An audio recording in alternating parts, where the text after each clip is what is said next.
Welcome to the Madison Miller Podcast. Today's guest is someone whose show I was on just a few days ago. He's been on my show before. It's the host of the Doug Siravo Show, Doug Siravo. How are you doing on this Thursday morning? I'm doing pretty good. It's my day off, and the weather is nice, so I can't complain. Same here. My day off, and the weather is nice as well. All right, so we are going to kick off the show talking some baseball. My favorite player, and in my opinion, the guy who is currently the best player in baseball right now, Aaron Judge, hit his 300th career home run yesterday and is the fastest to ever do it. Is this impressive to you considering how many injuries he suffered earlier in his career and the last several years, just for him to be this good and get the 300 home runs? How fast he did it, does that surprise you at all? Not at all, because I think he's a power hitter. You look at some of the guys in the game. You could even look at Kyle Schwarber. He's a power hitter. He's a home run hitter. Where some guys, they get on base by just hitting doubles, singles, triples, and they drive guys in. But Aaron Judge, along with other top guys in the game, they're power hitters. So I'm not surprised he averages maybe 45 to 50 home runs a year since he got called up to the big leagues. So this is really no surprise to me. Yeah, I mean, it's just crazy how fast he did it, in my opinion, but it really shouldn't surprise anybody that he got it done. So do you think that he can potentially get to 500 or even 600 home runs if he stays healthy, considering that he's in his low 30s right now from an age standpoint? I think he can, but there's those what-if factors. What if he gets hurt again? Or what if he goes into a slump and he struggles or he's inconsistent? I think he's projected to, but there's those what-if that falls into the game.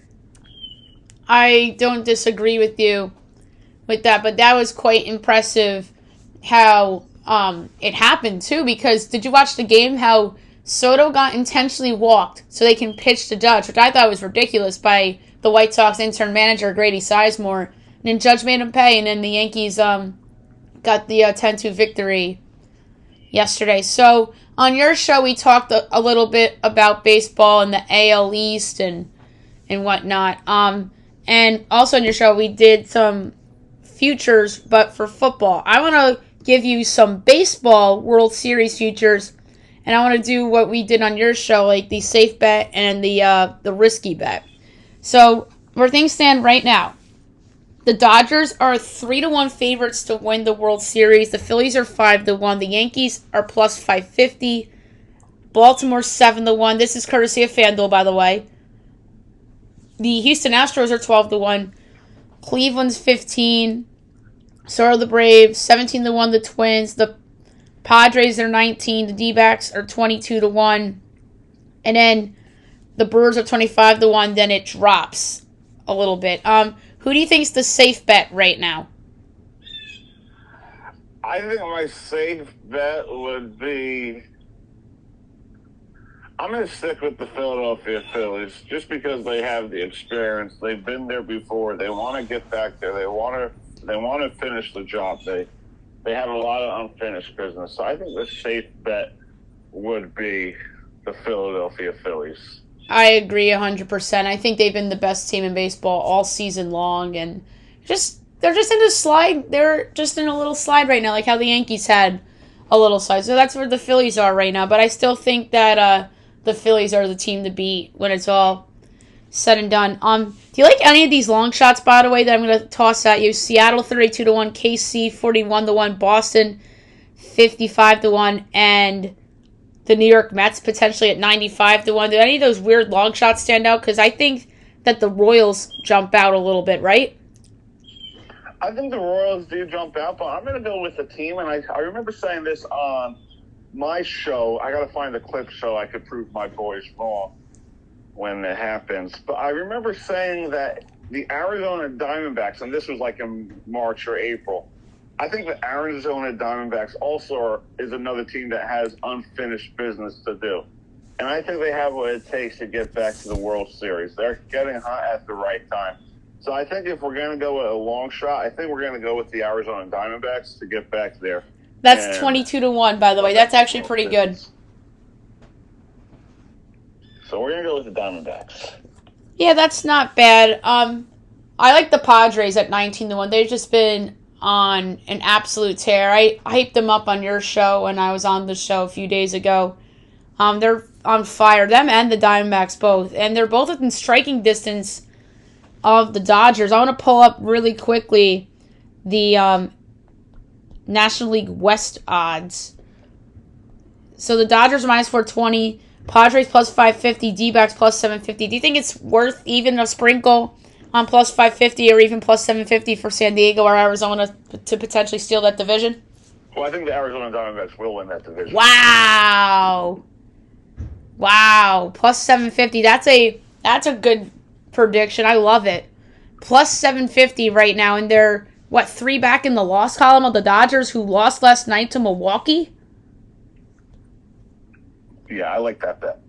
I love that bet. That is a pretty good one. I know we're sitting here hyping up the Diamondbacks and the Padres, but do you think there's a possibility the Mets can sneak in there into the playoffs? I think they can. I think they've been a little bit inconsistent. I think they've been showing why having depth matters this time of year, which is why they brought in guys rather than sell. I think they sneak in. I think they have that last wild card spot because I do think the Atlanta Braves will miss the playoffs for the first time in a while. I think that's a good call. I want to see what the playoff odds for Atlanta, like the Braves to miss the playoffs. I mean, the Braves just have so many injuries. So the no for the Braves to make the playoffs is plus 250. And the yes for the Mets is plus 285. So I think those are two bets worth making as well. All right, let's do some football. So I made a prediction on your podcast the other day about the Minnesota Vikings potentially being a surprise team to make the postseason. And part of that reasoning was because I thought that J.J. McCarthy was going to be a part of it, and now he's out for the season. I don't know if I'm going to whiff on my Minnesota prediction. I need to see how the rest of their roster and stuff shakes out in the preseason, and to talk myself into Sam Darnold and behind that offensive line. Do you think that Sam Darnold could have like a Baker Mayfield or even Geno Smith 2 years ago type of season? And do you think that that's in play potentially here with Minnesota? Yeah, I still think the Minnesota Vikings have a shot to win a lot of games this year, even with Sam Darnold at quarterback. Look, this was a guy that was supposed to be a potential franchise quarterback for the New York Jets, but they ruined him like they always ruin quarterbacks as we have seen. Right. So I still think this is going to be a good Vikings team, whether it was JJ or Sam. And I think Sam has a lot to prove. He looked solid throughout his career. He just had a bad tenure with the Jets. And yeah.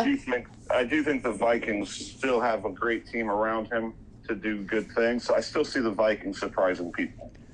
Okay, yeah. I'm probably going to lean towards they still surprise people too, because I'm not as high on the Chicago Bears as others are, because I think there's holes in their defense, and rookie quarterbacks aren't always great right away, other than C.J. Stroud. But that could be the Texans of this year, potentially Chicago, but I just think they have too many holes on their roster. I'm not a fan of Matt Eberflus either. And meanwhile, I do like Minnesota's coach. I think Minnesota, even without Cousins last year, were competitive and still hung around games. So I still think that the Vikings can surprise people.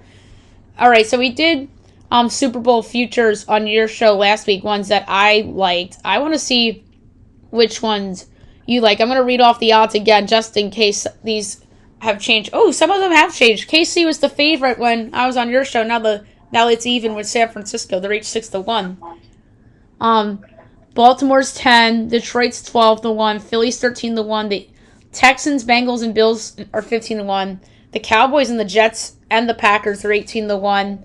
And then Dolphins 24-1, Falcons 26-1, Rams 30-1, then it drops. Who's your safe Super Bowl pick? My safe Super Bowl pick is probably the San Francisco 49ers, just because they've been so close the last few years. They have to win it sooner or later. And I look at Brock Purdy, I look at Christian McCaffrey, but I also look at Kyle Shanahan. He has to have in the back of his mind that his days could be numbered. If you go out and you lose another Super Bowl, what's the point? So I feel like he's on the hot seat no matter what this year. If you don't go out and win a championship, which is why you're coaching the San Francisco 49ers, I think there's a lot on their shoulders to go out and win it this year. I do think there is a lot of pressure on them, absolutely. And what about one of those longer shots that I brought up? I threw out the Bengals at 15-1 when I was on your show. What do you like of those longer shots? Well, I think the Bengals could be a Super Bowl favorite. I don't think they're a long shot. You know, people like to discredit them just because they lost a few guys. And I think that's foolish of them because they still have a great team. They still have a great quarterback in Joe Burrow. Just because he's been hurt the last few years doesn't mean he can't go out and win it all. You know, James Druss decided to say on my show that he's the next Andrew Luck, and I think he's delusional for that. So I wouldn't consider the Bengals a long shot. If we're looking at a long shot, I would say the Buffalo Bills could be a long shot because of who they lost on defense. Right. But I meant long shot in terms of odds, not necessarily of what we think, by the way. I just based this off of the FanDuel odds. And well, I think FanDuel is wrong for considering the Bengals a long shot. I do too. Absolutely. The Bengals should be there with the Ravens at 10-1. They should be right there with their division rival in the Ravens at 10-1. And an interesting longer shot on the board, if there's one that kind of is like, oh, you never know kind of thing. I think a crazy one, but not so crazy in terms of a Super Bowl future, might be the Browns at 35-1 if things broke right for them. Because, I mean, Joe Flacco last year was just crazy how he rejuvenated himself, but they get Watson back, and if Watson's the same guy he was in Houston before all the drama went down, and they have a good defense, and Nick Chubb coming back, why not? The Browns at 35-1. Listen, I know a lot of people may disagree with me, but the Browns go to the Super Bowl last year if Deshaun Watson never went down to injury. I could see that. But the Nick Chubb was a big loss too, though. I mean, they missed him, in my opinion.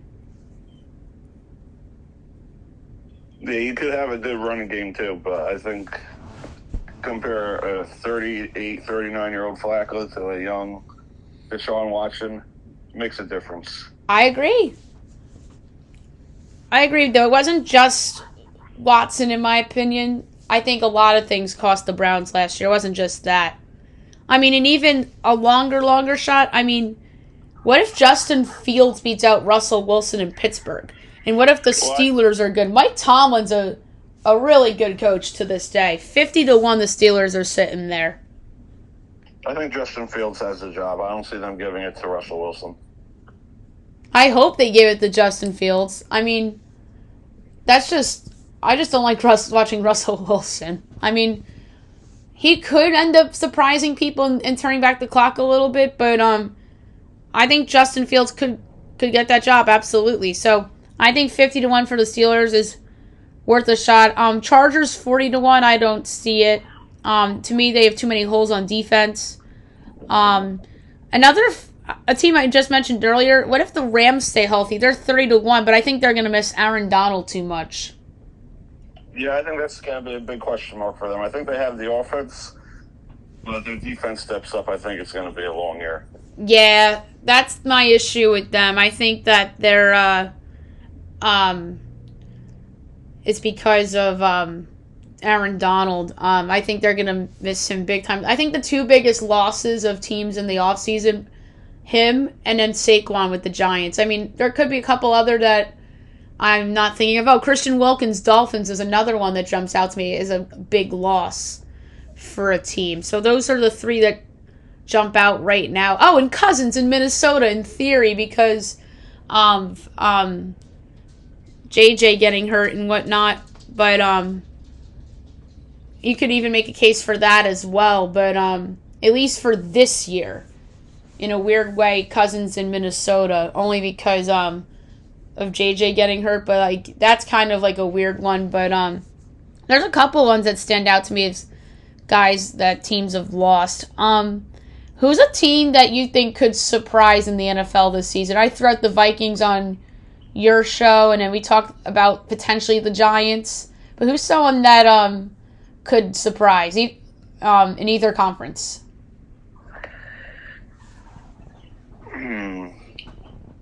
Well, from a fan point of view, I think it's the New York Giants. I think they're going to prove a lot of people wrong. I don't think they'll win a lot of games where there'll be a Super Bowl winner. I think they'll be an 8 to 9 win team and maybe sneak into the playoffs. I think last year was just a bad year all around, from defense to offense, to not having a quarterback, to injuries. So I think that was the main reason why we went down from making the playoffs with Dable the first year and just falling apart the second year. But if there's a surprise team for me, I think it's going to be the New York Jets, but not in a good way. I think they're going to have a disaster of a season. Whether Rodgers is healthy or not, I think there's just going to – I don't think it's going to work. I don't think the camaraderie will be there. I think they're going to surprise a lot of people and have one of those bad seasons. Just like there was a team great on paper and they were a disaster on the court. I guess you could say the Phil Jackson Knicks and the Derek Fisher Knicks. That's an interesting comparison if that Jets thing falls apart. But I don't think they're gonna be as bad as those Knicks teams were if things go really, really bad. I mean, last year had the potential for the Jets to be that bad, but it wasn't because of the talent on the roster, in spite of the quarterback after Rodgers got hurt. But on a positive note, I think the Jaguars will be a lot better than people think. That's a good one. I could see that with Lawrence and that group there in Jacksonville. Doug Peterson, I mean, he's a good coach, but I don't know if he's an amazing coach per se. But there's an argument for Jacksonville for sure. All right, so you mentioned basketball a second ago. The schedule comes out today. There's been some leaks. We know who's playing Christmas. We know who's playing opening night. But is there a matchup you're looking forward to in terms of NBA matchups?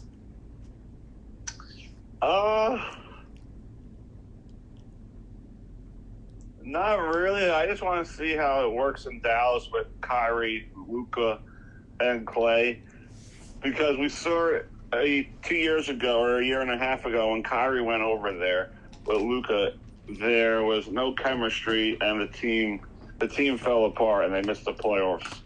Last year they had a good run, but I think they just got hot at the right time. So I just want to see how Dallas clicks with these three players, if Clay could stay healthy. And I want to see how the Warriors end up without Clay, if Steph could handle it all, if there's still drama with Draymond. So I think that's more of my headlines, not really who's playing who, but more of what's going to happen throughout the year.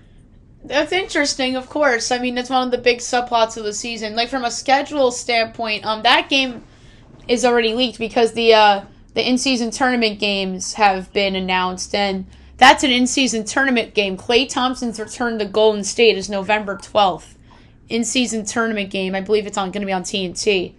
So that's interesting. But to me, I know Knicks Celtics is opening night. That's really interesting. I want to see when the Lakers play the Clippers, especially in the Clippers' new arena, because will the Laker fans mob that arena like how Laker fans would mob Staples Center or now Crypto.com arena when the Clippers were bad, or when Golden State was bad and the Laker fans used to mob that place before Steph showed up there? I want to see when the Lakers are playing the Clippers in the Clippers' new arena. That's the one that jumps out to me the most. How about that? I think Laker fans are falling off. And what I mean by that is I think a lot of them are Kobe fans. They love the Lakers, but a lot of them are mostly Kobe diehard fans. And you have that battle between Kobe and LeBron.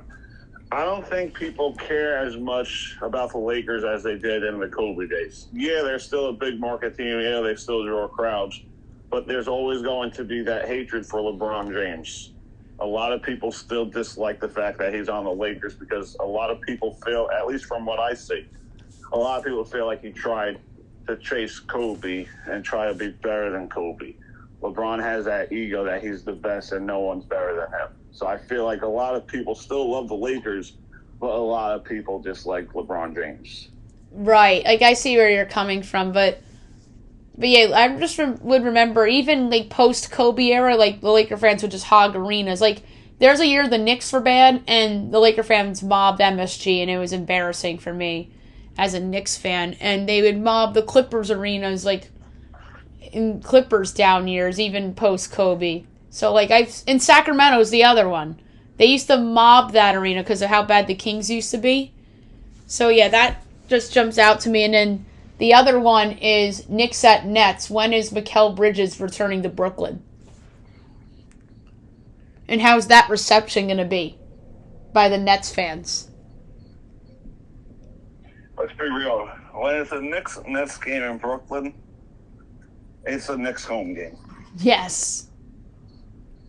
Pretty much is a Knicks home game. But, I mean, sometimes I remember when Brooklyn was decent, like, that crowd would sometimes show up. But, like, even when the Knicks were bad, the Knicks fans would fill that arena and it'd be, let's go Knicks chants in the building. And that would just be, crazy, considering how bad the Knicks used to be. And it was when Durant was in Brooklyn and the Knicks. It was before Thibodeau and Randall showed up and before they became relevant again. I just remember that one season they played in Brooklyn and it was a lot of "Let's Go Knicks" chants, and it was just like, whoa, and like it was just surprising. All right, let's talk hockey before we do the your random bold prediction in any sport. It was announced on Tuesday that Rangers play-by-play announcer Sam Rosen will be retiring at the end of the season. You and I both grew up a little spoiled with him and Doc Emmerich being the voices of our teams respectively. And it's just, it's very sad that Sam's retiring, but he's had a great career and you knew it was going to come at some point. I honestly thought that Sam was going to potentially retire with Doc Emmerich during COVID. But Sam stuck it out a long time. So, does the Sam Rosen news surprise you at all? No, it's about time. I think, because I was speaking to a friend yesterday about it, and she told me that he was past his prime. Okay, and I don't disagree. A great career, but sometimes you gotta hang it up, and it's about time that he does. This ain't, and people are gonna be like, "Oh, you're a double figure bias saying that." No, but it was about time that he did. 40 years, great career. Kind of the same thing, too, with John Sterling. About time he called it a career.